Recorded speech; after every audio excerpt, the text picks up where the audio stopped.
Salut tout le monde, c'est Béatrice, j'espère que vous allez bien. Je vous retrouve aujourd'hui pour une nouvelle vidéo. On va encore parler cadeaux, mais cette fois-ci on va parler cadeaux de petites souris. Alors moi je ne fais pas croire à la petite souris, hein. C'est comme le Père Noël, toutes ces choses-là, c'est pas mon truc. Je n'aime pas mentir à mon enfant, même si c'est mignon, même si c'est joli, même si ça a de belles valeurs aussi. Je n'ai pas envie d'inventer quelque chose. Je trouve qu'on peut tout à fait transmettre de très belles valeurs sans pour autant inventer une histoire et essayer de faire croire qu'elle est réelle. Maintenant, ça ne me dérange pas d'en plaisanter ou de lire des choses sur le Père Noël, la petite souris, etc. Mais je ne tiens pas à essayer de convaincre mon enfant que c'est la réalité alors que ça ne l'est pas. Et du coup, je voulais trouver une façon de rendre symbolique la perte des dents de lait pour ma fille sans faire intervenir une histoire de petite souris dedans. Donc ma fille, elle a perdu sa première dent de lait il n'y a pas longtemps. Malheureusement, elle l'a pas perdue à la maison. C'était vraiment pas loin. Elle l'a perdue le lendemain en rentrant chez son père. Mais enfin, le lendemain ou le soir, je sais pas. Mais en tout cas, elle était déjà plus à la maison quand elle l'a perdue. J'étais super triste parce que c'était la première, donc j'aurais trop aimé pouvoir la conserver. J'avais prévu justement quelque chose dont je vais vous parler après. Mais c'est comme ça, c'est la vie. Et donc j'ai quand même trouvé des petites idées pour rendre ça un petit peu symbolique, pour pouvoir quand même lui offrir quelque chose sans pour autant faire croire à la petite souris et sans mettre une pièce sous l'oreiller parce que je suis pas trop à l'aise non plus à l'idée de donner de l'argent à un enfant si jeune. Moi j'aime pas du tout l'idée de donner de l'argent à mon enfant. Pour l'instant je suis pas du tout encore sur l'argent de poche, etc. On verra le moment venu et encore je suis même pas sûre. Mais j'avais pas du tout envie de ça. Pas de petite souris et pas d'argent pour les dents, mais je voulais quand même trouver une petite tradition propre à notre famille. Alors je vous cache pas que cette idée je l'ai pas inventée, je l'ai vue aussi sur la chaîne Famille Épanouie, mais de toute façon je l'avais déjà en tête cette idée-là. En tout cas je cherchais encore, mais je l'avais en tête parce que elle me parle directement. Donc je vais pas vous faire attendre plus longtemps. Mon idée c'est tout simplement d'offrir une jolie petite pierre de lithothérapie à ma fille à chaque fois qu'elle perdra une dent de lait.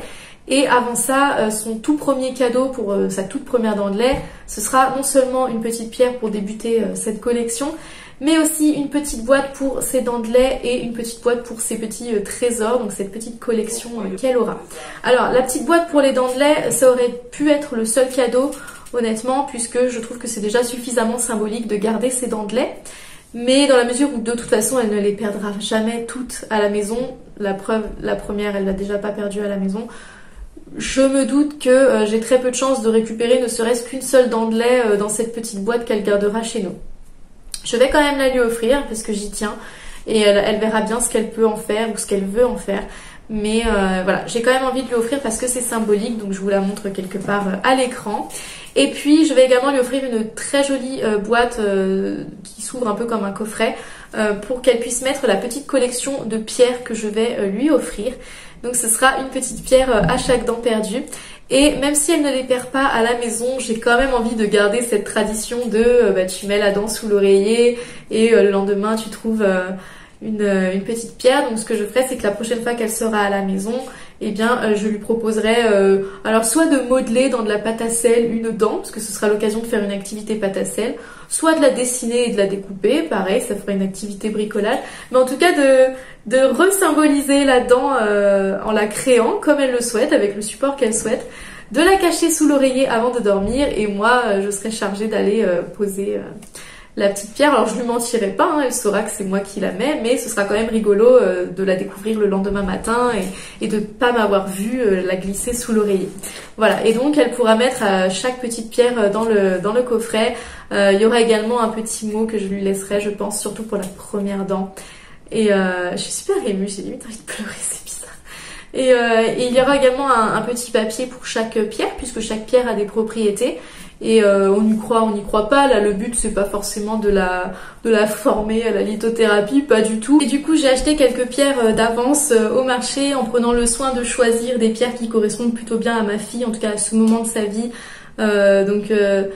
Je vais pas trop en parler parce que du coup c'est très personnel, mais je trouve ça bien justement d'avoir choisi les pierres parce qu'on peut vraiment aller chercher quelque chose de propre à chaque enfant. Et même si je pense réitérer cette tradition pour tous mes enfants, au final ils n'auront peut-être pas tous les mêmes pierres.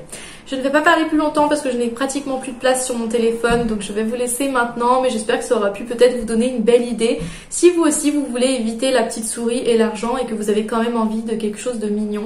Moi à la base j'ai même hésité à prendre non pas des pierres mais vraiment des petites perles en pierre pour former ensuite un collier à la fin. Ça peut être une très belle idée aussi, mais c'était un peu plus compliqué à mettre en place, j'ai trouvé. Donc j'ai préféré cette solution-là. Si cette vidéo vous a plu, mettez le petit pouce bleu comme d'habitude. Moi je vous fais plein de gros bisous. N'hésitez pas à me dire aussi si vous avez une autre idée de tradition, ça peut être très sympa. En tout cas je vous fais de gros bisous et je vous dis à très bientôt pour une prochaine vidéo. Bye!